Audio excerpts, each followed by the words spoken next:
అలాంటి సమయంలో 7 మండలాలు ఆంధ్రప్రదేశ్ రాష్ట్రానికి ఇవ్వడం ఈ ప్రాజెక్టు పూర్తి చేయడానికి దోహదం చేసింది. కేంద్రం మీరు ఒకసారి చూస్తే చాలా కోఆపరేట్ చేశారు. ఆ రోజు చేశారు, ఈరోజు చేశారు.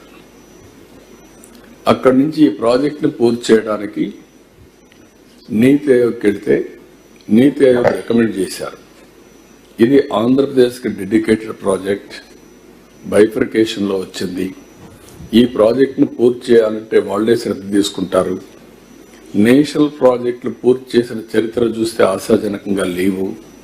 కాబట్టి ఈ ప్రాజెక్ట్ రాష్ట్రానికి ఇమ్మని చెప్పి ఎగ్జిక్యూషన్ అంతా కూడా స్టేట్ గవర్నమెంట్ చేయమని ఇచ్చారు.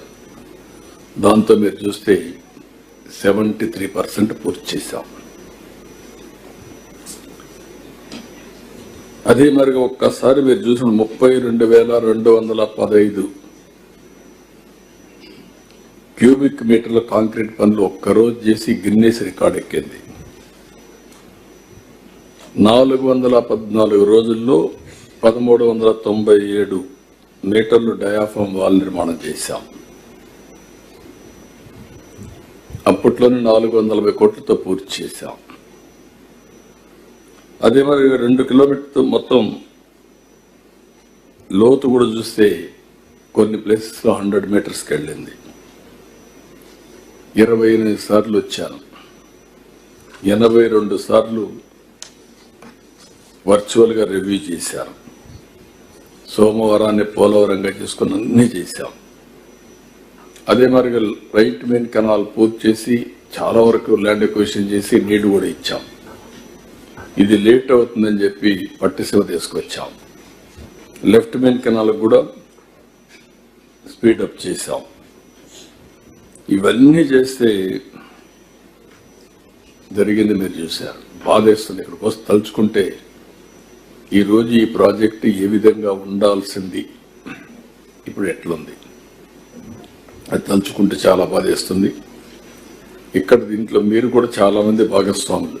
ఎవ్రీ నెలకు ఒకసారి నేను వస్తే మీరు కూడా రావడం, మీరు కూడా పార్టిసిపేట్ చేయడం, ఇవన్నీ ప్రజలకు డెవలప్మెంట్ చెప్తూ వచ్చారు. ఏదైతే వీళ్ళు చేసిన దుర్మార్గమైన కార్యక్రమం ప్రజలకు రిమైండ్ చేయాల్సిన బాధ్యత అనేది ఉంది. ప్రజలు కూడా అర్థం చేసుకోవాల్సిన అవసరం ఉంది. ఆ రోజు జరిగినటువంటి తప్పు చరిత్ర క్షమించడానికి నేరం. It is a national project. It is a peoples property. Nobody is having right to destroy. ఒక కక్ష, తెలియనితనం, అహంభావం, రాజకీయ వివక్షత అన్నీ కలిపి మొత్తం టెండర్ మార్చేయడం, 6 నెలలు ఇంట్రెస్ట్ చేయకుండా పోవడం, ఏజెన్సీ ఆఫీసర్ లేకుండా పోవడం.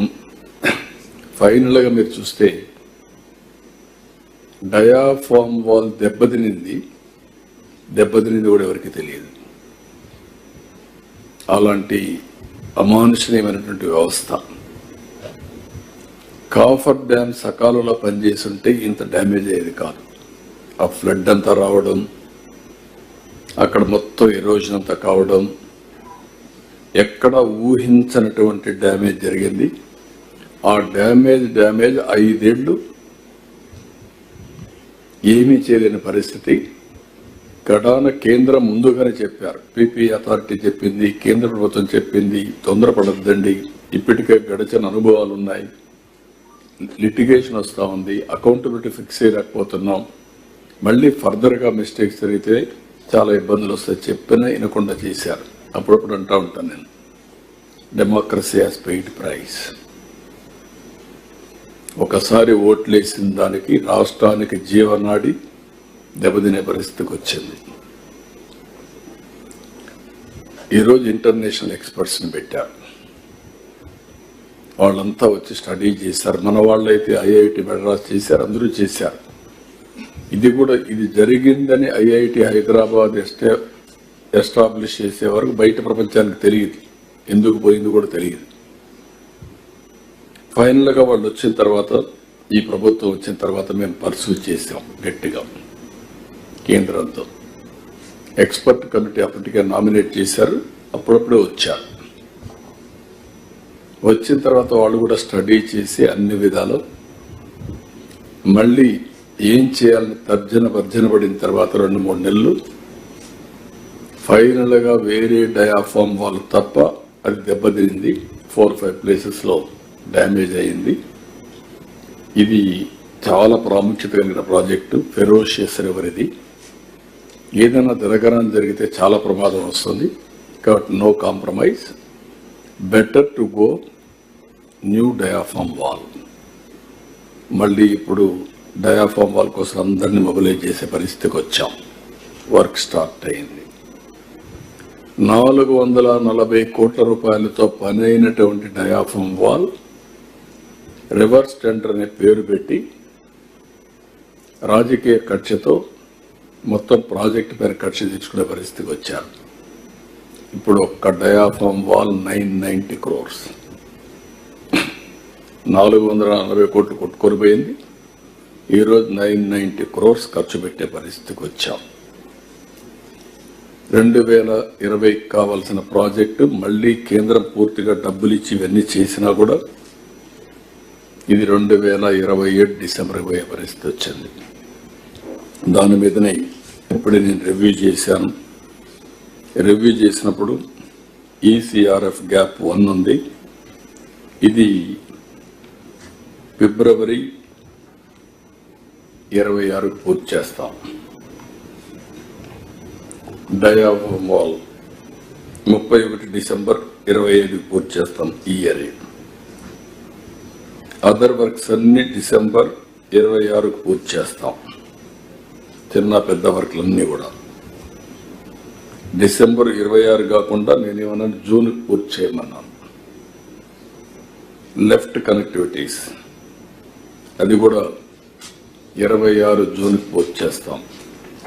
26 జూన్ కదవుతుంది. రైట్ కనెక్టివిటీస్ చాలా వరకు అయిపోయినాయి. ఇది కూడా 26కు జూన్ పూర్తి చేస్తాం. ఇవన్నీ అయిన తర్వాత ఇక్కడ ఒక్క ఈసీఆర్ఎఫ్ గ్యాప్ 2 మెయిన్ డ్యామ్, ఈ డ్యామ్ మాత్రం 2027 డిసెంబర్ పెట్టారు. దీన్ని ఇప్పుడు నేను రివ్యూ చేశాను. అన్లెస్ టెక్నికల్ పీపుల్ ప్రాబ్లం ఉంటే తప్ప 27 జూన్కే పూర్తి చేయమన్నాం. జూన్ కాకుండా ఏప్రిల్కే. ఎందుకంటే మనకు జూలైలో గోదావరి పుష్కరాలు వస్తాయి. పుష్కరాల సమయానికి ఈ ప్రాజెక్టు పూర్తయితే అంత మునిపే జాతికి అంకితం చేస్తే చాలా ఉపయోగపడుతుంది. ఒకవేళ బలమైనటువంటి ఈ యొక్క టెక్నికల్ ప్రాబ్లమ్స్ ఉంటే అటు ఇటు కొంచెం లేట్ అవుతుంది. అదర్వైజ్ పూర్తి చేస్తాం.